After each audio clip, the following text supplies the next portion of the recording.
hard-fought battle against Ruby Soho.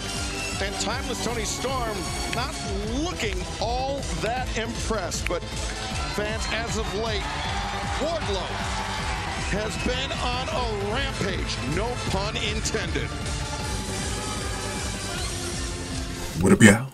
This your boy Ace here, and welcome to Afternoons to Light. So in the last video, I went over the recap of the match between Riho and Ruby Soho. Riho's first match at AEW in quite a while. Like, I don't know how many months exactly, but it's been some months. It's been since early in the year.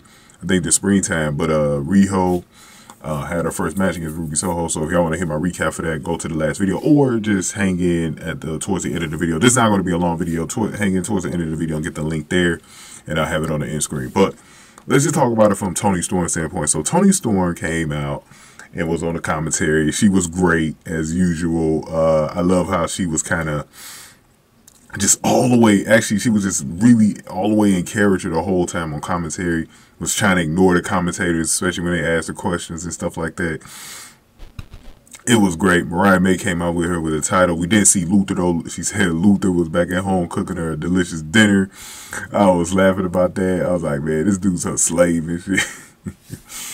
But like, yeah, so she was watching Riho, and I like the way they used her here because they didn't have her like attack Riho or nothing like that. They just had her kind of watching the match from a point of view and kind of seeing, you know, Riho. And it's almost like the commentator called Toni slipping a couple of times because she was actually giving Riho some props, you know, the way she moves, how different she is in the ring and all that stuff. So it ain't like this is the first time we ain't seen Riho and Toni Storm actually wrestle against each other. So it's going to be very interesting to see how this actually works out at World's End.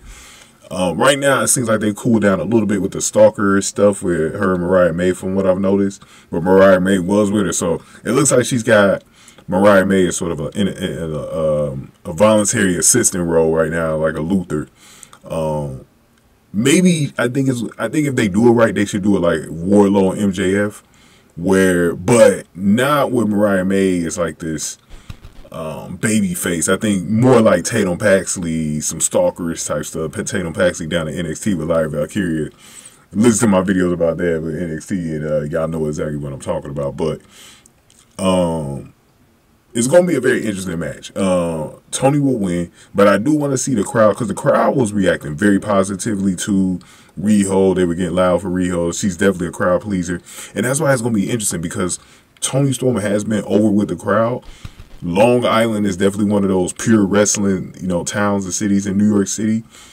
And, you know, that crowd is very smart. So I want to see who they root for in that match. I definitely want to see that. That dynamic right there is going to be very hard for the fans to take a side. So we're going to see what's going on with that. But give me your thoughts on this, man. Hopefully, if I get everything in time, I'm going to try to see what Rampage and Collision has with Julia Hart and Sky Blue. I want to see what they're doing with that. Hopefully I can do a video for them next week. But give me your thoughts on this, man. Get this video, like, share, subscribe. Thank y'all for watching Dynamite this week. Afternoons to Light.